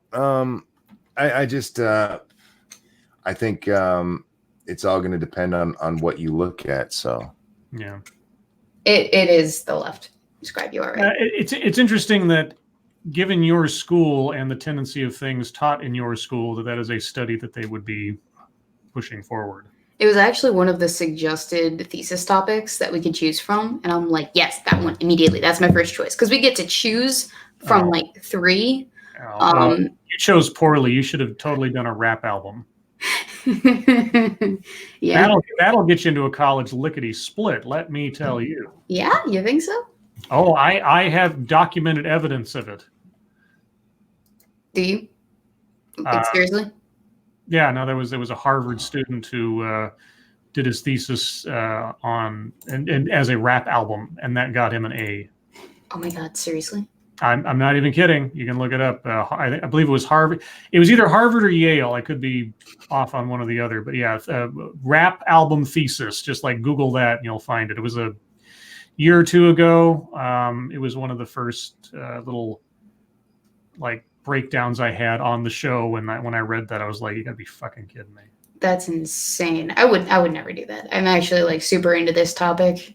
And to answer Prospero's question in the chat, who did this study? Because there can be implicit bias in studies, obviously. But the person who did this study was Graham, and on that certificate also, or one of the other people who underwrote it was the founder of Moral Foundations Theory, Jonathan Haidt, who I don't know about Graham, but I know that Haidt is actually a liberal who identifies as a liberal politically. So yes, there's bias in studies, but he's coming at this as a liberal, and these are the results that he's found in this study.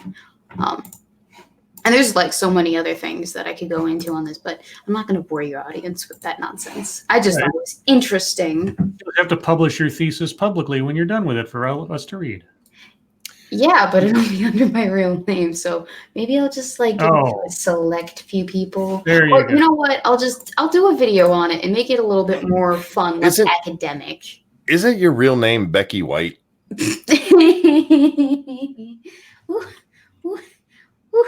Real quick, your boy Pat says, anybody see Zuby's tweet today?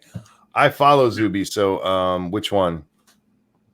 He had a few out. He tweeted a few times today. Mm-hmm. We did have some other questions. We asked our favorite Tommy Wiseau. How do you say his name? Tommy Wiseau. Could not give a fuck about Tommy. But a bunch of people are trying to turn him into a huge thing these days. Is just a joke to me, but I love him.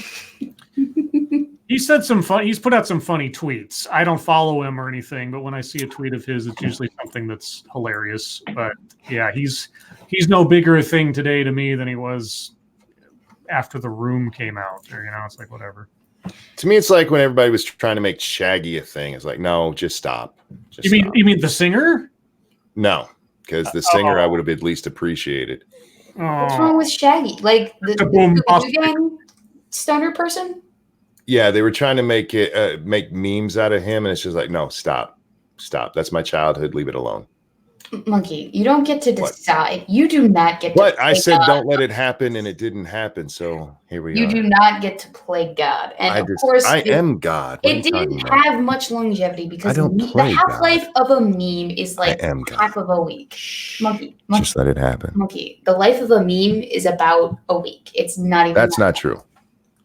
The life of things like that. I mean, look at the Chuck Norris. Chuck Norris, those jokes still work. Average, Why? okay? Because he's Chuck Norris. Outliers do not make the rule. Yeah, non-celebrity memes don't always last very long. This is Shaggy. He's a celebrity. He's a cartoon. He's a cartoon. A cartoon celebrity. Y'all know him, right? Well, I probably know him better than Weibo does, and you probably know him better than I do. Scooby-Doo is my entire childhood too. Don't try and You had that. make yourself older than you are by the virtue of the things that What do you mean watched. older than we are? I watched. You were watching Scooby. Scooby and Shaggy before you were born, kid. Yeah, and it's been a thing since before I was born. But like, it's been a thing while I've been alive too. The last 21 years of my life. Harlem Globetrotters, that was always the best episodes. I like the Sandman one. Memes have a shelf life. I disagree with that. They do. No, I think they have artificial shelf lives by people who decide that's not funny anymore. Yeah, I don't like the policing of you're not allowed to find that funny, even if it is something old and tired. If I find it funny, it's funny. Whatever. I don't think it's the fact that like people just find it less funny or that they just don't find it funny anymore. I think it's like it's shoved aside for new memes because they just keep a coming, Every week it's a different meme. Yeah. Monkey, you see everybody ratioing Rita. I don't know who that is for saying she hasn't seen The Princess Bride. No. But that's what she gets for saying something so stupid out loud. I'm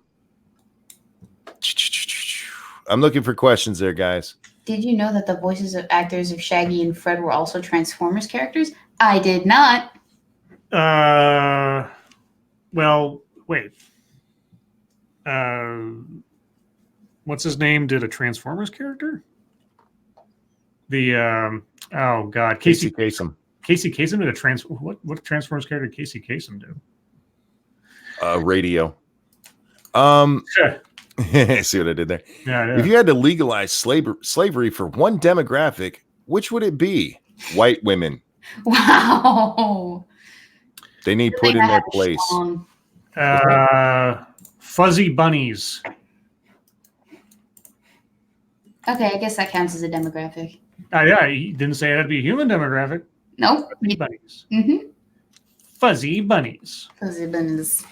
What is the best rom-com you've ever had to sit through? One, Kathy, the way you said that sit through makes it sound as though I don't enjoy them. I love rom-coms, and my favorite is How to Lose a Guy in 10 Days.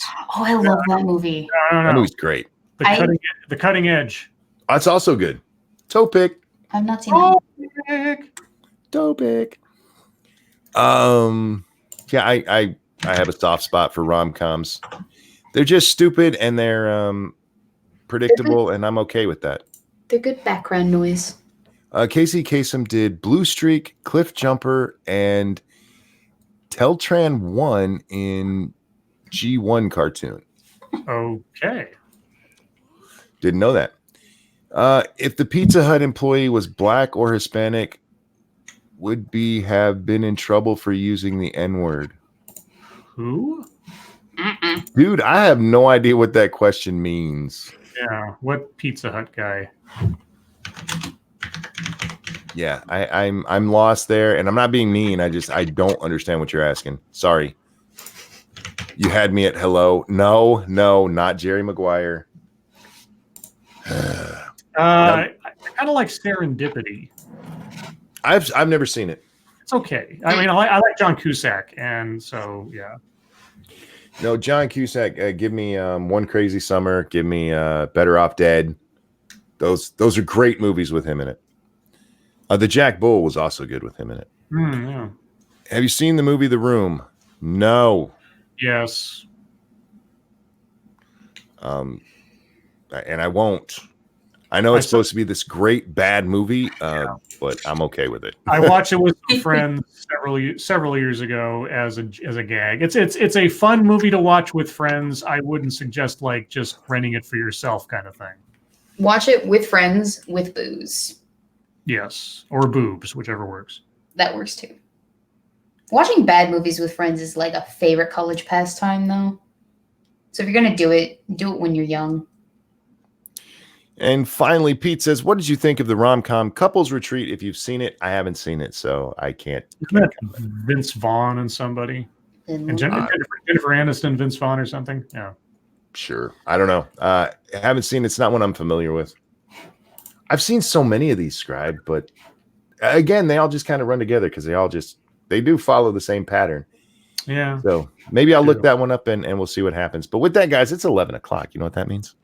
Weebo turns back into a pumpkin. Yes. Weebo turns back into Becky White. Actually, I'm a peanut. All right, Peanut. Ladies and gentlemen, thank you so much for coming and hanging out. Thank you for all the engagement and the stories and all the stuff you do to help make this show as good as it is, because you guys are a large part of it. And we can't thank you enough for that. Also, thank you for the donations. I am humbled. I'm very humbled. Weebo, Scribbles, thank you so much for joining me. Everybody, your lives make us sad. We'll see you next time. Bye. Bye. Bye. Bye. Bye.